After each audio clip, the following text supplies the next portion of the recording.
Hi, my name is Shira Magriso. I'm a student at AIPC.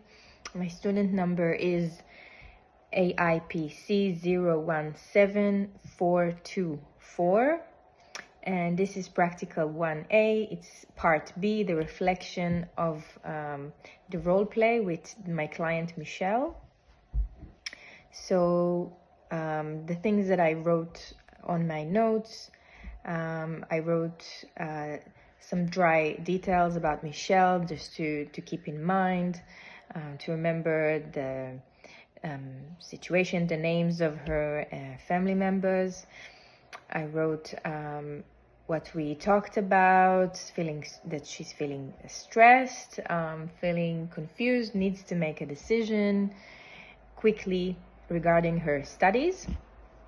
I wrote Michelle's goals, which was to make a decision, and later on she also mentioned that she would like to manage her stress levels and the family atmosphere at her house, and the topics that we discussed,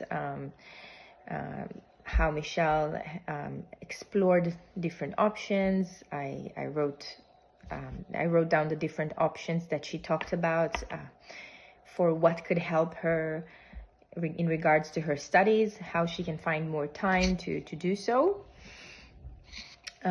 We talked about in the counseling plan, I wrote the client's details. So I wrote Michelle Smith, 45 years old. She didn't come with a referral.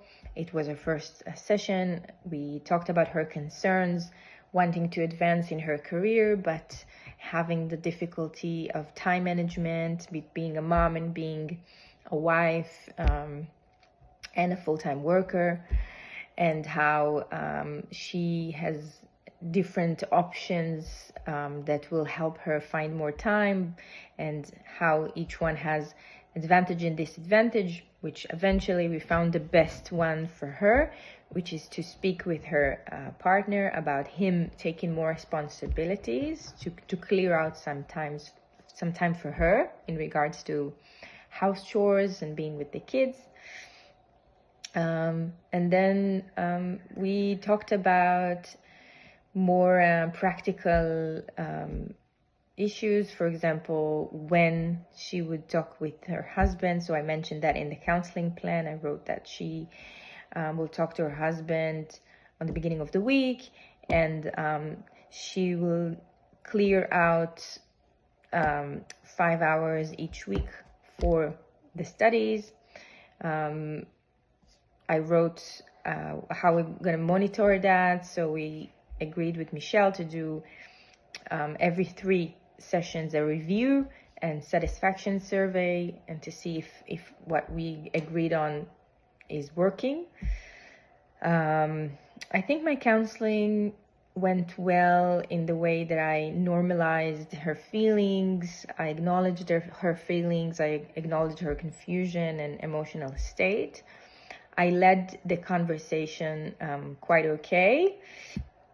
I went through all the important information. I noticed how Michelle looked like, and how and if she was feeling stressed or overwhelmed.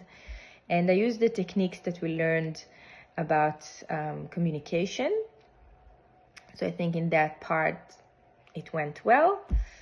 What I could have done different, I think I was maybe, in regards of how I was sitting in front of her, I think I was a bit higher, which is, I don't know, maybe it's not, when we're not on the same level, it feels a bit off.